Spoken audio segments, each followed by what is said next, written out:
समय की बात है। पालनपुर नाम का एक गांव था।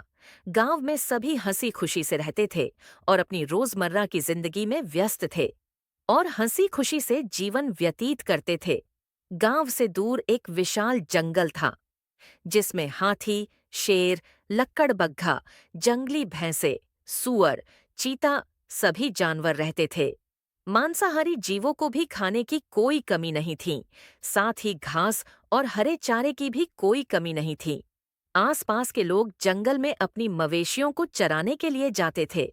उसी गांव में एक रामू नाम का व्यक्ति रहता था। उसके पास एक गधा था। गधे की हमेशा ही अलग हरकतें रहती थीं। सब उसे आम गधा समझते थे। लेकिन जैसे जैसे समय बीतता गया, गधे की शक्ति बढ़ती गई। अब उसे घास से प्यार न होकर जानवरों के मांस से प्यार हो गया। जैसे ही कोई छोटा जीव देखता, वह उसे अपना दोस्त बना लेता है और यह लालच देता कि दूर अच्छी हरी और स्वादिष्ट घास है।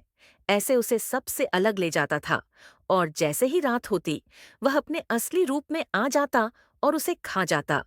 ऐसे वह अलग अलग जानवरों को लाता और उन्हें खा जाता था। ऐसे ही धीरे धीरे दिन बीतते गए। जंगल में जानवरों की संख्या में कमी आती गई। एक दिन सुबह का समय था। रामू अपने गधे को जंगल में घास खाने के लिए छोड़ आता है। गधा धीरे धीरे जंगल के पास पहुंच जाता है और शेर की गुफा के सामने पहुंच जाता है। शेर ने गधे को देखते ही अपनी गुफा से छलांग लगाई और गधे के पीछे भागने लगा। जैसे कैसे गधा अपनी जान बचाता है। पास ही खड़ा लकड़बग्घा भी गधे के पीछे पड़ गया। गधे के पीछे शेर और लक्कड़बग्घे ने गांव तक गधे का पीछा किया। गांव की चहल पहल के कारण दोनों को वापस जंगल लौटना पड़ा। गधे को बहुत चोट आई। अब जैस जैसे रात का अंधेरा छाने लगा, गधे की शक्ति बढ़ने लगी।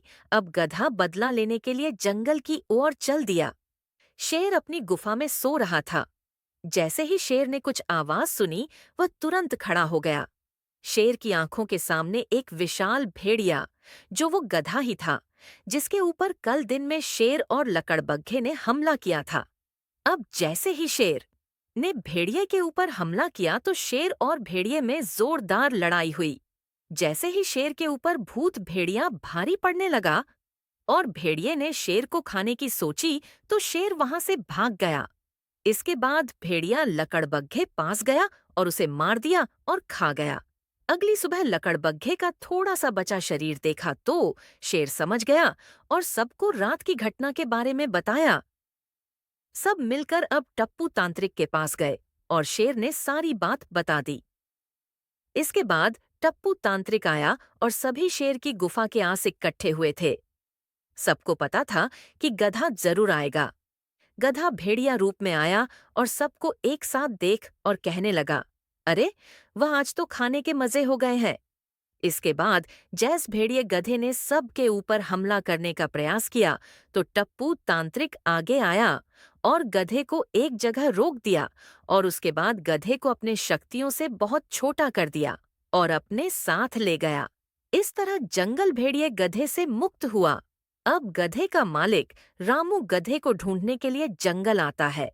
आगे पार्ट 2 के लिए सब्सक्राइब करें, लाइक करें और कमेंट पार्ट 2 लिखें, जिससे अब भेड़िए गधे के अंदर से टप्पू तांत्रिक भूत भेड़िए को निकाल सके और रामू को अपना गधा मिल सके। तो सब्सक्राइब लाइक करें।